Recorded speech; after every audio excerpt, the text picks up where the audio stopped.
రీసెంట్‌గా మేమొక శివాలయంకెళ్ళినాం. అక్కడ చూసిర్రా ఎంత పెద్ద లింగం ఉందో. నేనైతే ఇదే ఫస్ట్ టైమ్ ఇంత పెద్ద లింగం చూడడం. అండ్ లింగం ఆర్కిటెక్చర్ కూడా చాలా డిఫరెంట్‌గా ఉంది. మీరొకసారి గమనించి చూడండి. అండ్ ఇది చిన్న టెంపుల్. పక్కనేమో పెద్ద టెంపుల్ కన్‌స్ట్రక్ట్ చేస్తున్నారు. ఇంకా అండర్ కన్‌స్ట్రక్షన్‌లోనే ఉంది. గుడి చుట్టుపక్కల వాతావరణం, సరౌండింగ్స్ అయితే ఎంత ప్రశాంతంగా ఉన్నాయో, మంచి పాజిటివ్ వైబ్ వచ్చింది అక్కడ. నాకైతే అసలు అక్కడి నుంచి రావాలనిపించలేదు. నియర్లీ హాఫ్ అన్ అవర్ ఆ గుడిలోనే ఉన్నాం.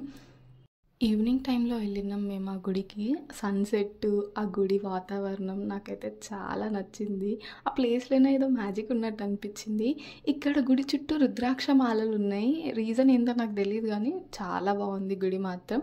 ఇంకా మొత్తం కన్‌స్ట్రక్ట్ అయిన తర్వాత ఇంకా బాగుంటుంది అనుకుంటున్నా నాకు తెలిసి. ఇక్కడ కోటి లింగాలు కాశీ నుండి తెప్పించిర్రంట. మా ఇంటి నుంచి ఈ గుడికి దగ్గరే, నియర్లీ ఒక 40 మినిట్స్ జర్నీ. కానీ మాకు తెలీదు ఈ గుడి గురించి. మా పిన్ని వాళ్ళు భక్తి టీవీలో చూసి ఇక్కడ ఇట్లా పెద్ద శివాలయం ఉంది, ఇక్కడ బాగుంటుంది అంటే సరే అని ఒకసారి వెళ్దామని అందరం ప్లాన్ చేసుకొని వచ్చినాం. కానీ వచ్చినందుకు వర్త్ అసలు.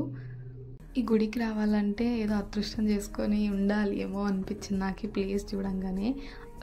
గుడి లొకేషన్ విషయానికి వస్తే గజ్వేల్ దగ్గర దౌలతాబాద్ అని ఉంటుంది. ఆ ఏరియాలో ఉంటుంది గుడి. వీలైతే మీరు కూడా ఒకసారి వెళ్ళేసి రండి, మీకు దగ్గరలో ఉంటే చాలా ప్లెజెంట్గా ఉంటుంది. మీరు కూడా ఫీల్ అవుతారు ఆ మూమెంట్ని. గుడి బయటికి వస్తే ఎల్లమ్మ తల్లి గుడి ఉంది.